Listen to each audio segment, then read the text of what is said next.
زما ډیرو قدرمنو عزتمنو پتمنو د اسلام په شایسته دین را شریکو مسلمانانو ورونو، الله جل جلاله وعم نواله وعز اسمه په دغه مبارک آیات کې مسلمانانو ته دا حکم کوي. الله تعالی وی وعبدوا الله، تاسو د یو رب عبادت وکړئ، د یو الله عبادت وکړئ، ولا تشركوا به شيئا، د الله تعالی سره بل څوک په ذات او صفاتو کې مه شریک کوئ.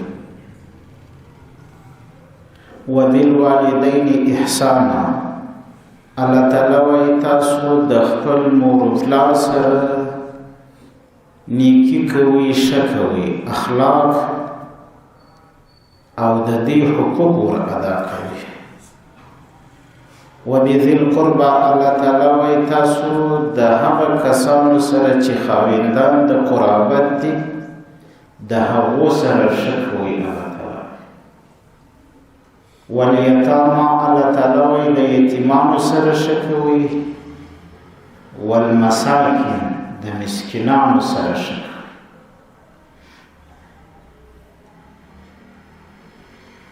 اوس په بندګانو کې الله تعالی اول مور او پلار یاد کړ، د دې سره ښه سلوک، ښه کول. دویمه درجه کې بیا الله تعالی چې یادوي دا قریبان یادوي، د خپلو قریبانو سره چې د مور او پلار څخه وروسته دي د هغو قریبانو سره ښه کوي. دریم الله تعالی یتیمان ذکر کړي دي، څلورم مسکینان.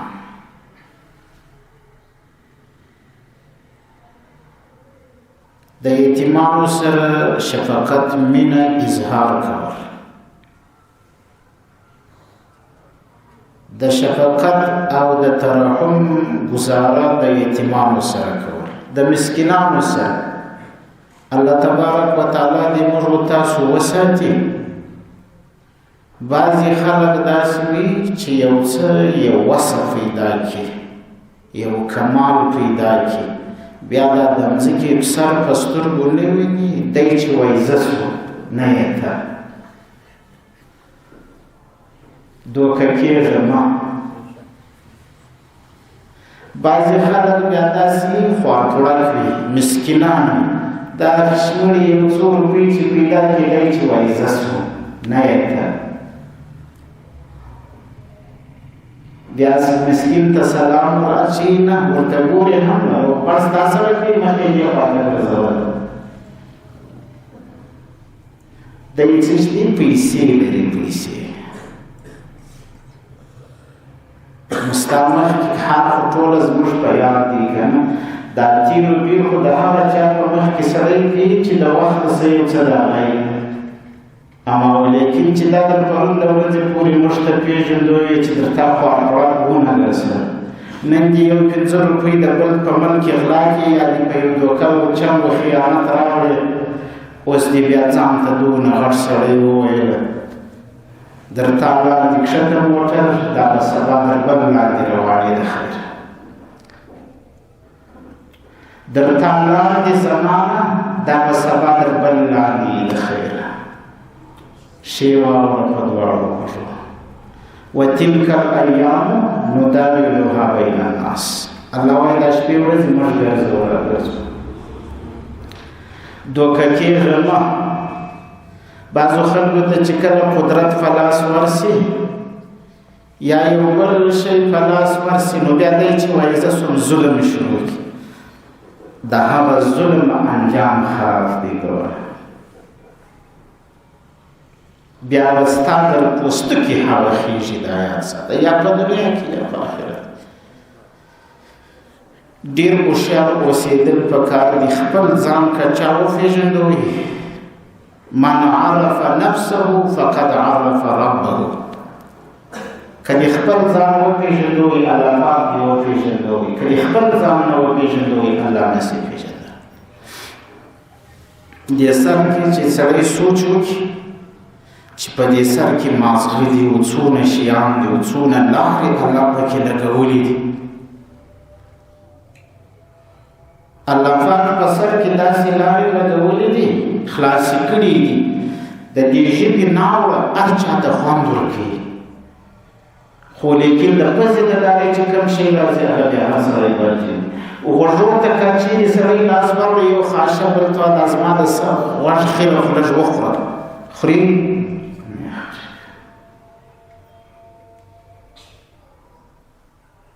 نو ستا په سر کې ښه هم سته بد هم سته، خولې دې ښایسته ناوړې لري، پزه دې بیا چیش لري، سترګې دې ښایسته اوښکې لري، اما غوږونه دې بیا ترخه خیره لري. دې ته متوجه کېدل پکار دی، ځان وپېژنه. د سر څه چې راکښته سي ځګر ته راسې هم نو پېښی خو چې تر ځګر هم پسې کښته سي بیا ګوره چې څنګه مسله ده هلته که نه. لږ د ځانه سره سوچ ووه چې ته ډک د څه شي یې. غریبه ستا تکبر و غرور په کوم ځای کې دي که پښو خوا ته چې څه تېر سي سړی بیا څه سم سي نو پښې و سر خو دې هاسې دی مابین کې دې بیا داسې مسله دا خپل ځان پېژندل پکار دی. تواضع په ځان کې پیدا کول عاجزي. من تواضع لله رفعه الله. چا چې په ځان کې تواضع پیدا کړه د الله لپاره د الله لپاره یې عاجزي وکړه، الله دا سړی لوړوي، دا زمانه لوړوي، دا خاندان الله لوړوي. که چا تواضع د ځان سره را نه وړه الله یې ذلیل کوي، خوار کوي. بعضې خلک داسې وي الله پاک دې موږ او تاسو وساتي د خپل مور و پلار سره هم دوی تکبر کوي، پر خپل مور و پلار یې څه حق وایي و د خدای حسابداره ته نه ویردي وایي. بل کشر ورور ته وایي ته یې د کوټې څه بابا ورسه وباسه په خبرو سر نه خلاصي راغلو مېلمنو مجلس یې را خراب کړي د ده لاسه نه ټي وي کتلی شو، نه چکه کولی شو، نه کرم بورډ کولی شو، نه پټې ورکې کولی شو. پلار خو غمېدلی دي د ورکو پورې، ورکې د پلار خو ګران شوې که نه، کرم بورډ او ټي وي د پلار عزتمند شو. دا ستا ځواني داسې پناه کېږي لکه نن چې ستا د پلار داسې وی. ته به هم یو ورځ داسې یې، بیا یې د هغه یې وغواړه لکه څنګه چې جوړ سره وکړه د هغه به ستا سره کېږي. الله تبارک وتعالی موږ ته دستور راشي، قانون راشي، وبالوالدین احسانا، مور پلار سره ښه سلوک کوئ. دویم ټکی الله پاک ذکر کوي وبذی القربى، د هغه چا سره ښه کوئ چې خاوندان د قرابت دي. بعضې خلک تربورګلوۍ سره کوي، خو تربورګلوي یاره چې کوم سړي څنګه بنګاله جوړه که دی هم هغه یې بنګاله جوړوي، که هغه څنګه غالۍ په کوټه کې هوارې کې دی هم هغه پیدا کړي، هغه څنګه موټر کې سپور سو هغه لږ په دې بله خوا کې مقابله شروع کړه چې هغه څنګه ملا سو زه هم کشکې د هغې ملا وایم، هغه څنګه پیر سو کشکې زه هم د هغې پیر وایم، هغه د څنګه د قرآن شریف تلاوت زده دی زما ولې نه دی زده.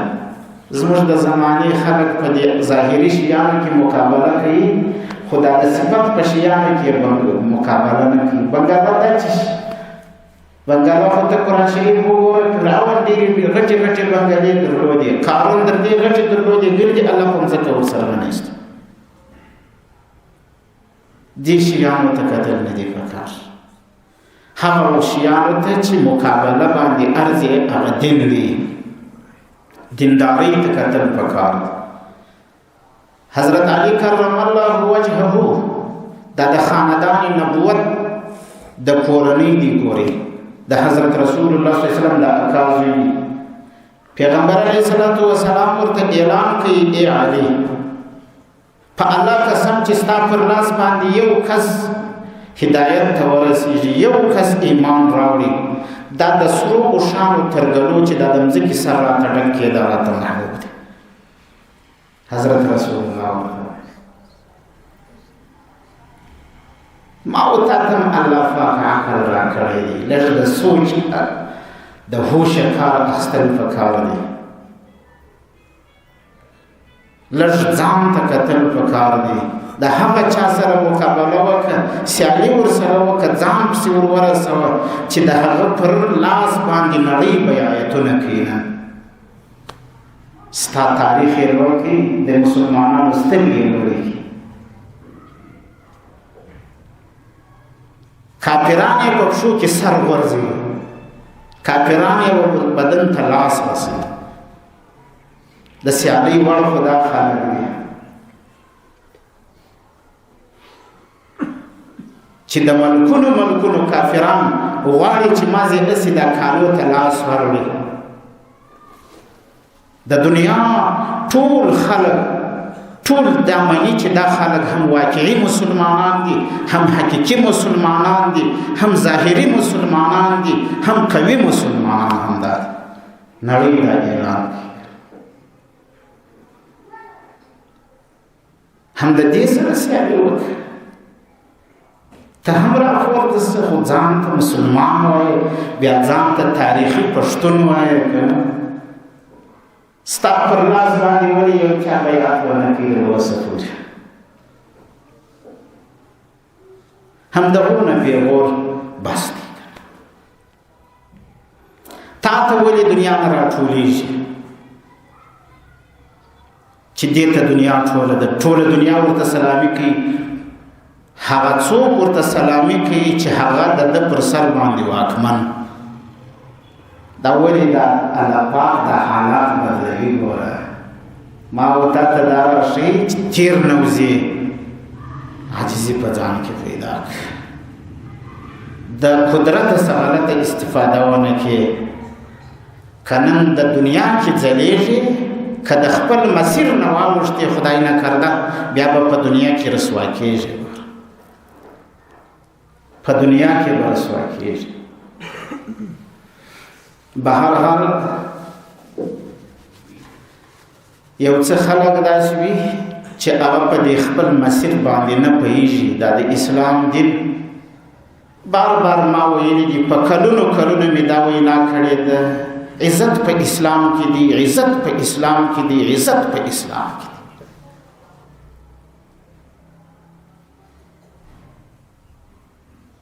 چې څومره د پیغمبر علیه السلام په سنتو کې عزت دی، قسم په خدای که په هیڅ شي کې شته دومره عزت. خو افسوس دا دی چې زموږ خلک سر نه خلاصي نه پوهېږي. هغه ځای چې دین ځینې راغلی دی، مکه مکرمه مدینه منوره، د هغې ټول خلک به تا ته سلامي کوي چې پر سنتو برابر، که حکومت دی که رعیت دی، چې پر سنتو برابر. هغه نور خلک خو څه کوي؟ اسلام عزتمن دین دی، سړی لوړوي، کفر ذلیل دین دی، دا بې پته بې مروته دین دی، سړی ذلیله کوي، رسوا کوي. د دې سره د کفارو د خویو څخه ځان سات، بد شکله سړی کې معلومېږي، ډېر بد معلومېږي د کفارو په رسمو باندې سړی. په خپلو اسلامي شعائرو باندې سړی ښایسته معلومېږي، ښه خوند کوي، خلک دې قدر کوي.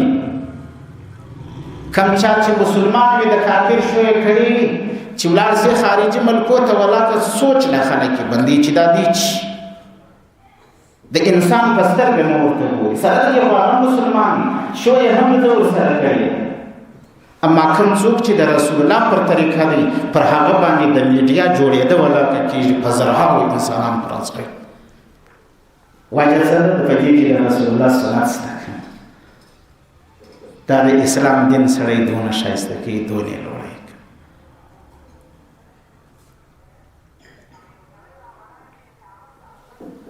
خو یوه مسله شته چې اوس هم وخت د چارې دی دنیا ده. دنیا کې دی زندگی په ځان کې راوستل پکار دی چې الله په خوشحاله کېږي، رسول الله صلی الله علیه و وسلم په خوشحاله کېږي. بکر بن عبدالله دا د وخت زبردست عالم دی.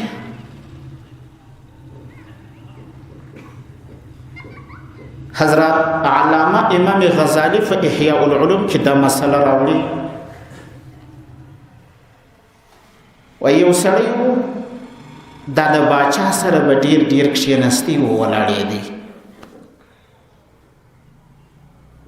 باچا ته به ورتلي د باچا سره به ناست و د هغه سره بې تعلقات ساته خبرې مجلس به ورسره کوي. باچا ته قدرمن معلومې دي خو د بل سړي نیت برباد شو چې د باچا په بغل کې ولیدي یو ورځ چې دا او د باچا سره ناست دی دا د باچا سره خبرې کوي دا څونه دی وګوره باچا وګوره دی وګوره دا د مجلس وګوره. د دې انتظار یې وکړي چې دی د باچا د بغل سره ولاړ شي ترتیب به ورته جوړ کړي ته ودرېږي.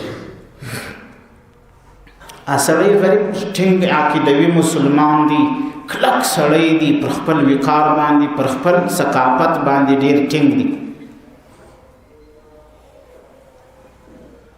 دی چې ولاړی هغه شیطان سړی ورته باچا ته راغلی. باچا صاحب ته وایي دا سړی پېژنې دا ستا سره چې اوس ناست وایي هوښې پېژنې ډېر وخت زما مجلس ته ځي ورځي وایي دا خو په تا پسې یو خبره کوي. څه خبره را پسې کوي؟ وایي په تا پسې وایي د باچا صاحب د خولې داسې بد بوی ځي چې سړی نسي ورنږدې کېدلی او ستا خو داسې پاکه خوله د دې ښه بوی دې ځي. دا زوی مړی په بازار کې چې د هر چا سره کښېني ستا د خولې بدبویي ورته بیانوي. وایي د باچا صاحب د خولې بد بوی ځي. خبرې ته که متوجه سوي نو زما په خبرو باندې خو اکثر خلک ښه پوهېږي. زه د نوشان عیني ما بین ولم باره نو یې نه خطا کوم انشاءالله العزیز. خو چې سره پوه سوي که پوه نه سو باره نو د غیب خبره ولاړه.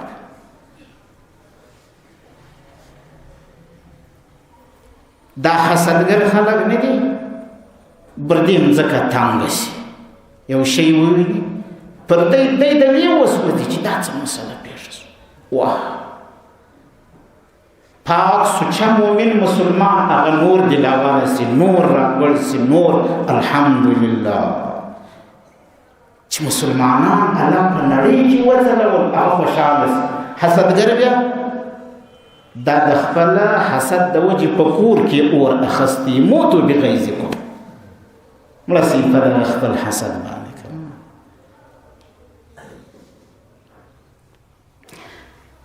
امام غزالی رحمه الله وایي هغه سړی چې ورغی شیطان باچا ته دا وویل باچا وویل دا خو ما نه اورېدلي وه د چا سره او دی ما ته ډېر نږدې راځي را سره کښېني ډېر مجلس را سره کوي خوله ډېره را نږدې کړي ما نه دی لیدلی داسې چې دی زما د خولې څه بد خولې بوی دي زما د خولې بوی دي بل چاته بیان.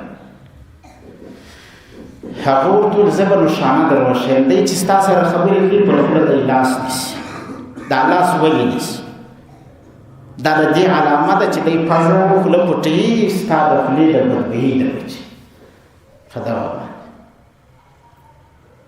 باچا صاحب ورته وویل چې صحیح درته ولاړ شه چې دی راسي بیا به ورسره ګوره. دا بله ورځ ماښام د خو شیطانت وکړي د شیطان قانون دا دی ګوري شیطانیت یې وکړي په دې بل سړي پسې ولاړ یې پیدا یې کړي ماښام چې زبردسته ډوډۍ ورته وایي میلمان یې میلمه یې کړي په کتخ کې یې اوږه ورته واچوله په شلمبو کې یې اوږه ورته واچول د اوږې خو ډېر بد بوی چې په ده غریب یې دا وخوړه نو هغه خو سهار بیا د باچا ملاقات ته ورځي. په سهار چې ورغلی د باچا ته لرې جنې کښېناست ته یې څنګه یې ښه ستړی مه شې روغبړ یې ورسره وکړي. د هغه وروسته باچا صاحب یې لږ رانږدې شه دی ورته رانږدې شو چې خبرې ورسره شروع کړي سړي پر خوله لاس ونیو. باچا پوه شو چې هغه سړي خو رښتیا وویل دا خو زما د خولې لکه چې بدبویي ځي دی پر پزه او پر خوله باندې لاس نیسي. دا هغه شیطان خبره خو رښتیا شوه. خلک دونه په پراړه کې اوبه بیا یې ګورئ بیدار اوسئ بیدار بیده نسئ ګورئ مسلمانان داسې ښه خلک دي ډېر وخت په خوب کې پر تېر سو پر غریبانانو د شپې خو بیده بیده د ورځې هم څه حصه خوب ته ورکړي و د خدای بنده دا ذکر کله کوي و د خدای بنده دا تلاوت کله کوي و د خدای بنده دا نفلي لمونځ کله کوي وخت ټول په دې کې تېر کوي ته ورسه بعضې خلک کافران دي 24 ګنټې نه بیدېږي خوب نه کوي یو شیان جوړوي یو فکرونه او سوچونه ستا برخلاف وي اما ته بیده یې پر تا په خوب کې تېره سو سوچ لا نه وي اما د دنیا په طرف یې بیا دونه وهي چې ورسره کښېنې دا مسلمانان ډېر ښه خلک دي بعضې د زړه حال هم سړي ته وایي چې حاجي صاحب یو څو روپۍ لري وایي اوس ما کړوسی لا ولا که خلاص کړي دونه لره نو بیا ولې دونه زغلې وایي لاس د چا ورته لرېږي چې نوره چې ډېره شي ښه پر هغه خوا یې دا دماغ دی ښه کار کوي خو د دین په خوا یې دماغ ښه کار نه کوي چې څه وجه خدای یو څه خلک داسې بیده دي ټول نه ښه یم ټول خو بیداره دي نړۍ یې پر غونډو وکړه که نه الحمدلله هغه تاریخ چې تا وګاټي ما د نن څه څو کاله مخکې م ویلي وم ما ورته تاریخ به یو څو ګټي خو دا نور به ګرده بیا فخر فکر کنه فخر نوم خو نو د نامه نش کېږي باره خو نو ګرده په نامه کې سره شریکان وګټل 5 اما خوري بیا ګرده د خیره کنه بیده نه دي ټوله الحمدلله یو څه خلک پکې خوبوړي دي هغه سړی چې باچا په دې پوه سو چې زما څه خو دا د خولو پزه پټوي رښتیا څومره هغه خبره باچا ورته وویله خط قلم یې راواخیستی ویې لیکي خط یې ورته ولیکي داسې خط یې پر وکړي خط یې کت پخواني خلک عجبه ښه خلک و په دې خطوم نه پوهېده ول دا خط یوسف پلاني والي ته یې ورکړه ما ستا دپاره څه شی پکې لیکلی دی خوشحاله سو چې لکه چې پیسې راکړي باچا صاحب خط راکړي روکه یې راکړه ټکټ یې راکړي د کار سم سو چې روان سو څه لاره باندې هغه چې د ده شیطانت یې باچا ته کړی و هغه سړی په مخه ورغله په مخه چې ورغلي وایي چیرې ځې وایي باچا صاحب دا پرچي راکړې ده روکه څه یې راته کې لیکلي دي پلاني والي و ګورنر ته یې وروړم بس ورته زارې کړي د خدای په خاطر زه ستا ملګری یم ماتې راک تا ته بله هم درکړي ستا و د باچا په هغې اشنایي ده سره بله هم درکړي په زارۍ زارۍ پرچي ځینې واخیست دی بېرته دورې راسم سو هغه یو پرچي چې یې وروړه ګورنر ته یې ونیوه والي ته یې ونیوه هغه چې وکته وایي دا ستا نوم دی وایي هو وای دا تا ته لیکلي دي وای هو د والي سره جانداري شروع کړه وای څونه یې راته لیکلي دي څه شی راته لیکلي دي وای دا یې درته لیکلي دي چې دا کوم سړي ته ما پرچي په لاس ورکړې ده دا ډېر غټ شیطان دی د دې څه به سر پرې کړې پوست به یې وکاږې د چمړه به یې ټوله د پراړه ډکه کې ما ته به یې راواستې دا زمانه ده دا د بل سړي ده دا پرچي اوس نو کلای نسي راوړې تا ده اوس د بل شو دا عجبه خبره په بغل کې ته روانې توانایې پر بل پرچي ستا په لاس کې د توانایې پر بل نسي کېدی کلای نسي اوس تا چې د پرون د پورې کم ظلمونه کول نن فرچی هم ستا په لاس کې ده کنه اوس به د خپلې فرچی سزا وینې د خیره انشاءالله امید وباسه انتظار وکړه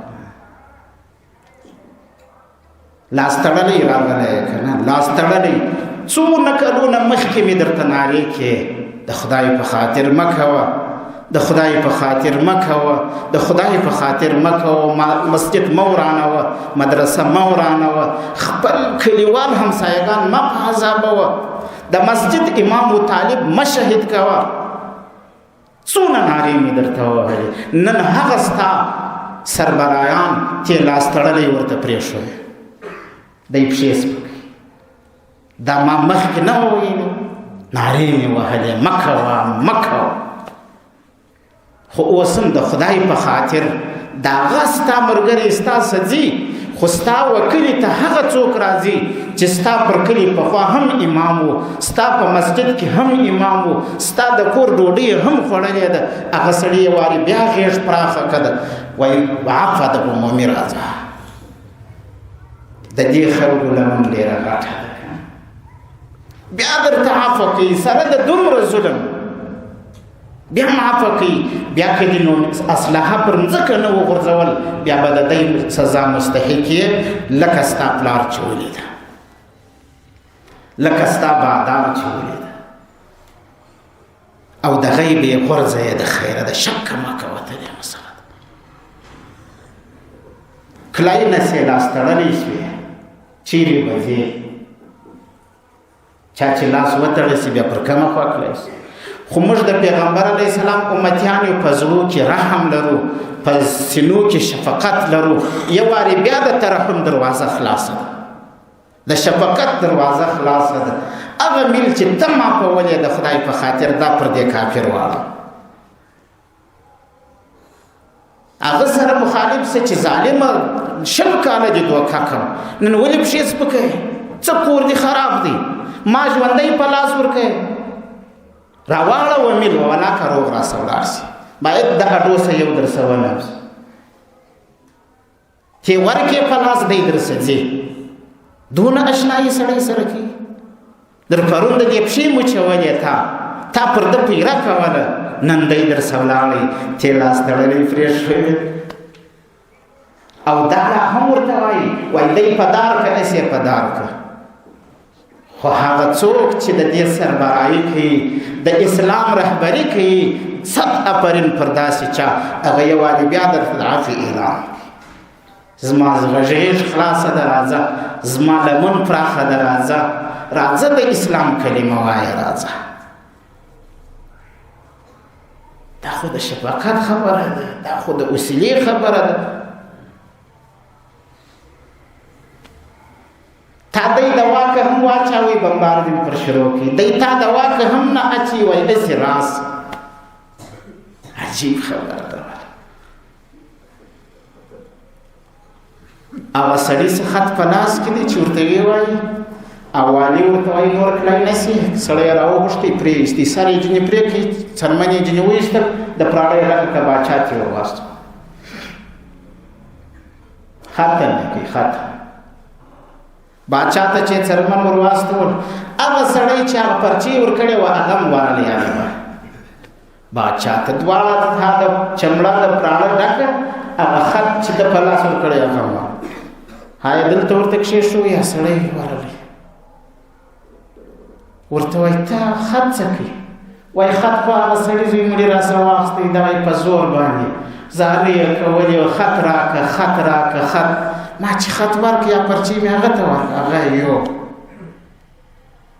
زه بیا د تا راغلم ګل یو بله پرچې راکړې ده. باچا ول راځه راځه ولاړ سو، سیټ یې ایله کړ. ول د سیټ لایق ته یې زموږ ولاکه یا لایقات ورسره لرو یا بل شی چې رښتیا دې ویل د مرګه الله خلاص کړې. دا ما ستا دپاره لیکلي وو، خو دښمن دې کې ولاړ. دا د سر پرې کول د چمړې خطر د چا دپاره لیکلي وو؟ د دې غریب دپاره، د دې مظلوم دپاره، د دې صادق مسلمان دپاره، د دې نه دوکهباز دپاره، د دې نه خائن دپاره، د دې نه کاذب دپاره چې درواغ یې نه ویل، ساده سړی و، مسلمان و، د هغه دپاره دا لیکلي وه. اما پکې پدار څوک سو؟ شیطان. تلکه د چا دپاره درېدلې وه؟ د مسلمان دپاره، اسلام یې پکې ګراوی، اما پکې کښېوتی څوک؟ کفر. ولې تا ول د صلیب و د اسلام جنګ دی، نن به صلیب کامیابه کېږي، اسلام به ورکېږي. څوک وځلېدی؟ اسلام ورځلېدی. ستا خبرې څه سوې؟ ته زموږ ایرې دي، که موږ پرون وځو کېدو راته یاد نه دي، راته معلومې نه دي. هغه بې غیرته مسلمانانو دې هم همکاري کوله. نن اسلام وځلېدی، مسلمان وځلېدی، په نړۍ کې کامیابه سرلوړی شو. الله دې نور هم سرلوړی کړي. خو مسلمانانو ته مې توصیه ده، مسلمانانو ته وایم چې تاسو تیر نه اوسئ، پام کوئ. مسلمانانو ته نعمت الله درکړي، کامیابی الله درکړه. د دې کامیابی دا شکر نه دی چې تاسو ټکان کوئ.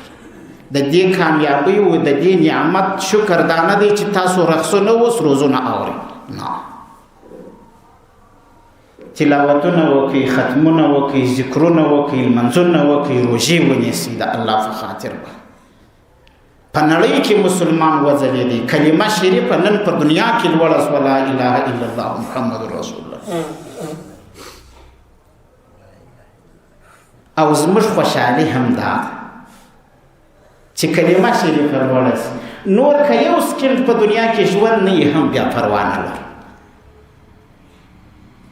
زموږ ارمان دا و چې دا کلمه یو وارې لوړه کړو، الله پاک کلمه شریفه لوړه کړه، بس نور که ژوند نه یې هېڅ پروا نه لري. خو هغه مسلمانان چې کله کامیابه سوه، د هغو دپاره قانون دا دی ګورئ چې ډېره نرمي به کوي، د مسلمانانو خدمت به کوي، د مسلمانانو باندې به شفقت کوي. بس اسانه مسله ده. پیغمبر علیه السلام تاجدار الانبیا دی، زموږ قائد دی، زموږ رهبر دی، موږ ایمان پر راوړی دی. دغه په طریقه حضرت رسول الله صلی الله علیه وسلم په خپل کور کې ناست دی، په خپل کور کې دی پیغمبر علیه السلام. حضرت رسول الله صلی الله علیه وسلم کور کې سوچ وواهی، 8 روپۍ ورسره دي، 8 دراهم. چې ولاړ سم کمیس مې داسې زوړ شوی دی، یو کمیس به رانیسم، یو کمیس رانیسم. چې را روان شو بازار ته، که هر څومره غټ سړی سي، په دې مه شرمېږه چې سودا ولې په خپله کوه. بعضې خلک داسې ساده مزاجه خلک دي، ژر وزر وکړي واولسي، ما اولسه. پام کوه په قدرت دوکه نه سي، پام کوه په پیسو دوکه نه سي، پام کوه په ځوانۍ دوکه نه سي، پام کوه ښځې دې خطا نه باسي. یو مسله ده اوږده ده، خو یوه خبره مې ذهن ته راغله. آدم علیه السلام شعیب علیه السلام ته څه وصیتونه کول، شیث علیه السلام ته وصیتونه کول. زوی یې یوه خبره یې دا ورته وکول، بچې د ښځې خبره ډېره مه منه، ما ستا د مور دا ومنل، د جنت اسې دې ځای ته راوسته. د ښځې خبره ډېره مه منه، ما ستا د مور دا ومنل، د غنمو په خوړلو کې دې ځای ته راوسته. چې د ملایکو سره مې مشوره کړې وي، قرار کړ، ربه مې نه خوړه. نو یوه خبره خو دا ده، د ښو خلکو سره د ملایکو سره مشوره کوئ. دویمه خبره دا ده چې څوک مه کوئ، د ښځې خبره ډېره مه منئ، تیر باسي و خطا باسي مې که نه. دا سړی دوکه کوي. حضرت رسول الله صلی الله علیه و آله وسلم 8 روپۍ ورسره دي. سوچ یې ووهي چې یو کمیس به رانیسم. بازار ته راغلی، په لارې چې بازار ته را روان دي، یوه زنانه ناسته ده، مینځه ده، ژاړي. پیغمبر علیه الصلاة والسلام ګوري د ټول انسانیت بهترین انسان دی، سودا په خپله کوي، کمیس په خپله رانیسي. خادمان جوړ سي مسلمانانو، د اسلام خدمت وکړي، یو د بل خدمت وکړي. زه به ستا خدمت کوم، ته به زما کوې، که دې نه کاوی نس کار برابرېدل. حضرت رسول الله صلی الله علیه وسلم مینځي ته وایي ولې ژاړې؟ ورته یا رسول الله کور والا راواستولم چې بازار کې سودا راوړم، 2 روپۍ را سره وې، 2 دراهم هلته ورک شو، راسه ورک شو، پسې ګرځم نیسم پیدا کوه. پیغمبر علیه السلام سره 8 روپۍ ورسره دي، په جیب یې لاس چغ کړي، 2 دراهم یې ورله ونیو، اخله. هغه مینځه روانه سوه په خپله لاره باندې، خوشحاله سوه، داسې دعاګانې یې شروع کړي. مسلمانان خوشحاله کړي، مسلمانان خوشحاله کړي. زما کله کله یو چا باندې ډېره غیبته وسي، یقیني دا خلک د غیبتي دي. دا اوس چې یو اعلان سوی دی چې 15,000 بندیان به ایله کېږي، ته یې په کور کې دا قریبان د هر بندي 10 فرض کړي، 10 قریبان، کنی هر بندي تر 100 قریبان هم لري، خاله و امه و خوندې و اکاګان ماماګان، دومره ډېر دي. زموږ په زړه کې دومره خوشحالي ده چې دا 15,000 راوځي، 50,000 یا 1,00,000 کسان خوشحاله شو.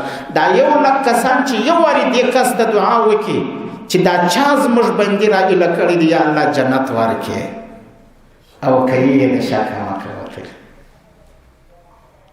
هاسې مظلومان دي که نه، دا سړی بیا په بله خوا ځي، بیا به جنت ته ځي. دا مقابله وکړي. بعضې خلک دا مقابلې ته نه دی ور فکر، د پیسو ګټلو ته فکر دی که نه.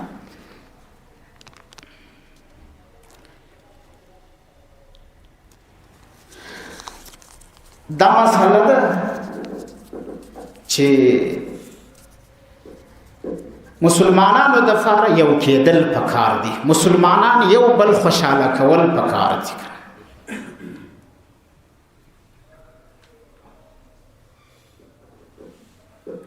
بعضې خلک وایي چې امریکا ولاړه نه ده کړلې، په تیر نوځي ګوري. ما دا ډېرې خبرې کړي دي چې تیر وځي ما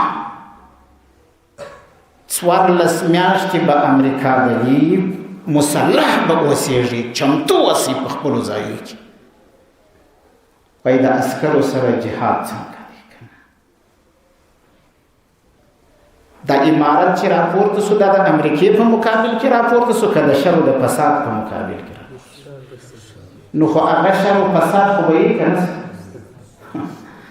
دا هاسې خلک دا خبرې کوي چې په سر کې مازغه نسته، انبار پروت دی، انبار پکې پروت دی، خپل انبار د سره لرې که که نه. امارت اسلامی 25م کال پرسو، 26م شروع دی. د 26م شروع کېدو سره د امریکې د راتګ په اوس څو کېږي، 19م کال شروع دی، 19 پر پوره کېدو شلم. نو امارت کله د امریکې په مقابل کې راپورته شوی، خو د شر د فساد په مقابل کې راپورته شوی. ته نه یې خبر، الله دې خبر که، الله دې پوه که. ته ورسه ښځو پرتوګونه وکړه، پرتوګ به په اغوندو بیا دې پرېږدي، راوخته یې نه پرېږدو که نه. دا ښه یاد ساته چې پرتوګ مې په اغوستی نه وي، د راوخته یې ولاکه پرېږدو. دا ښه یاد وساته. دا خاوره د چا خاوره ده چې څوک دلته پرتوګونه واچوي که نه. دا یاد ساته. دلته عیاشي و عریاني و فحاشي راغلې ده، در دې فساد چې اوج ته رسېدلی دی. خپله پارلمان یې هم مني چې فساد چا ته رسېدلی، اوج ته رسېدلی. آباداران یې هم ورته وایي ته د حکومت کولو لایق نه یاست، فساد اوج ته رسېدلی دی که نه. دا مسله ده. به هر حال موږ تاسو به په خپل ځان کې د پیغمبر علیه السلام اخلاق پیدا کړو. حضرت رسول الله صلی الله علیه وسلم 2 روپۍ ورکړې، روان شو، اش مینځه خوشحاله شو. رسول الله صلی الله علیه و آله وسلم چې بازار ته راغلی، په 4 دراهمه یې کمیس رانیو، کمیس یې راواخیستی، کور خواته روان دی. یو سړی په مخه ورغلی، عجیب الفاظ وایي، څوک به ما پټ کې زلت یم، الله به دی په جنت کې د وریښمو په جامه پټ کړي. پیغمبر علیه السلام کمیس واده ته ورغی، ته دا دی زه به دې پټ کړم. څونه ښه دعا کوې چې الله په جنت کې. رسول الله صلی الله علیه وسلم هغه کس دی ګوره در ده د مخه و جنت ته یو کس نسي داخلېدی، بیا هم کمیس ورکوي، سودا کوي. تا څه کمیسان ورکړه؟ نو لس کاله خو تېر شو، څو کمیسان دې ورکړه په سنګر کې. پوښتنه به درڅه کېږي، پوښتنه به درڅه کېږي. په نن یې په ګټلي نوم خوشحاله کېږې که نه؟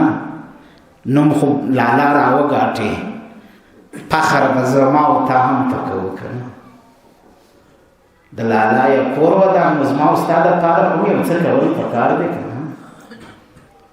یو څه وکړه د خدای بنده، وخت د چارې دی، اوس یې وکړه، اوس یې وکړه.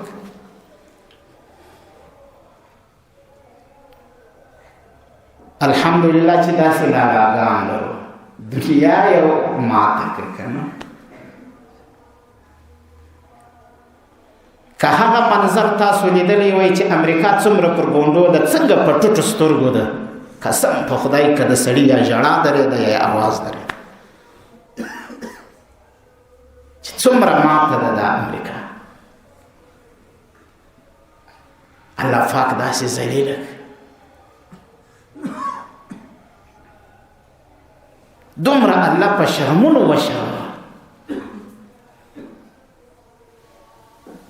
به هر حال دا د مسلمانانو غیرت دی، دا د مسلمانانو اتحاد اتفاق دی، دا د مسلمانانو قوت دی، دا د غیور پتمن اولس دی. ګوره زموږ سره چې دا خلک نه دا اولس نه هېڅ لا موږ نشو کولی. ګوره یاد ساتئ،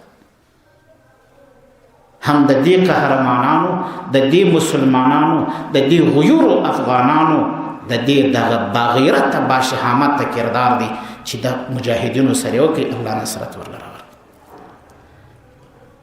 مجاهدینو ته وایم چې دا خوی په ځان کې خامخا راولي. پیغمبر علیه السلام کمیس ورکړي، تا ته کمیس نن الله درکړي، دا کمیس مجاهد خپله مه اغونده، نن یې یتیم ته پیش که، نن یې کونډې ته پیش که، نن یې بورې مور ته پیش که، نن یې هغه بې زویه پلار ته پیش که چې 8 زامن یې په شهادت رسېدلي دي.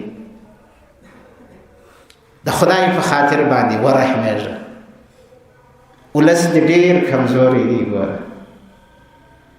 دا زموږ استاسو عوام دي، دې زموږ سره هر څه قرباني وکړه، مال جان هر څه یې در موږ قربان کړه، زموږ سره یې بدل ولاکسته. الله دې په دنیا کې هم بدل ورکړي، په آخرت کې هم.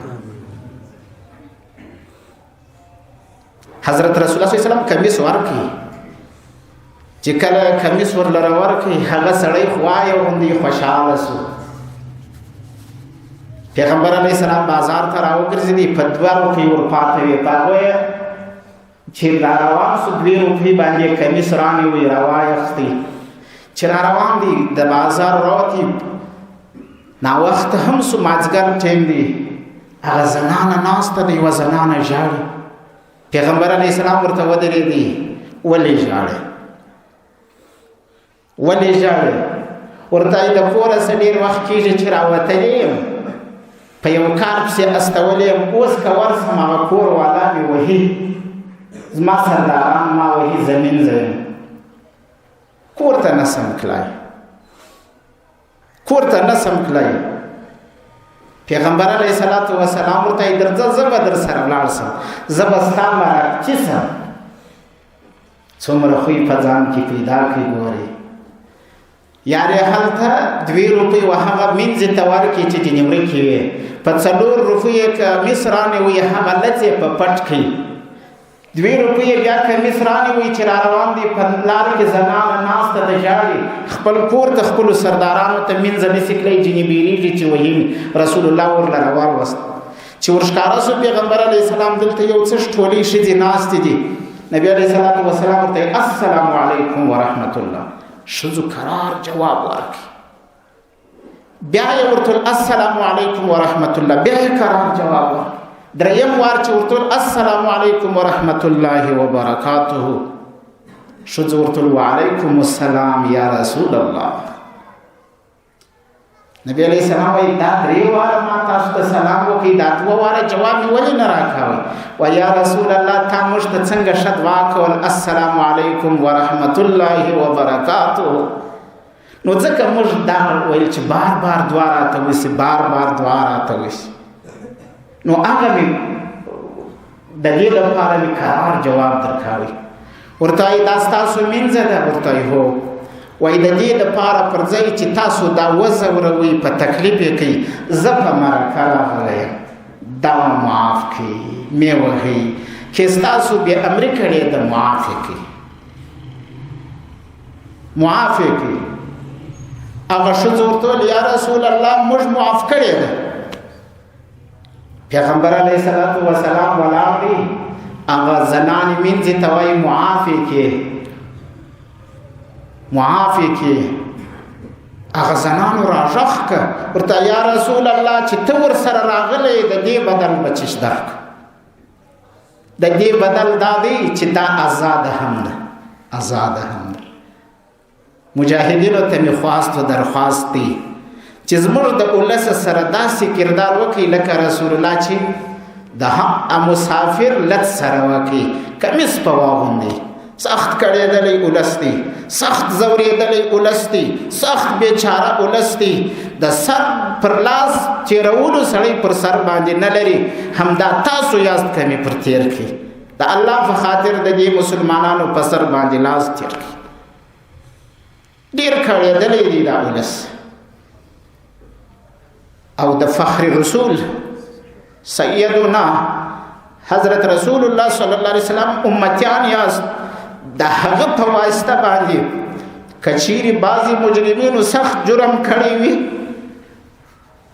خو بیا به هم د اسلام قانون راغلی د دې قانون په وجه باندې د الله د کتاب په وجه باندې مجرمینو ته جرم معاف کی خیر دی آزاد یې کی پروا نه لري ځکه د دې چې کم بچان یتیمان کیږي هغه داسې بچان ماشومان دي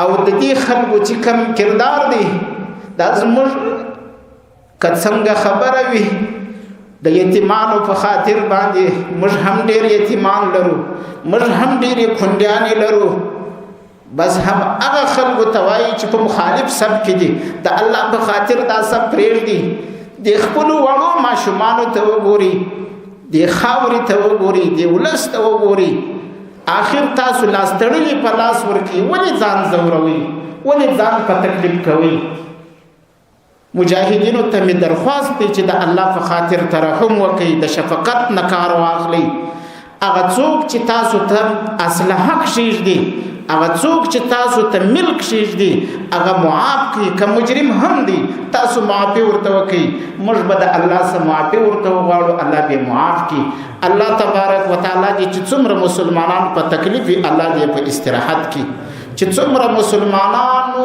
د دین خدمت وکړي الله دې په خپل عالی دربار کې قبول او مقبول وګرځي الله دې د ټولو حافظ او ناصر او غاور سي الله تبارک وتعالی دې موږ او تاسو زموږ استاد مور فلار د حشرګاه میدان ته پسپین مخکرا ولي الله تعالی دې د رسول الله د مبارک لاسونه د حوض کوثر او بنصیب کی واخر دعوانا الحمدلله رب العالمین.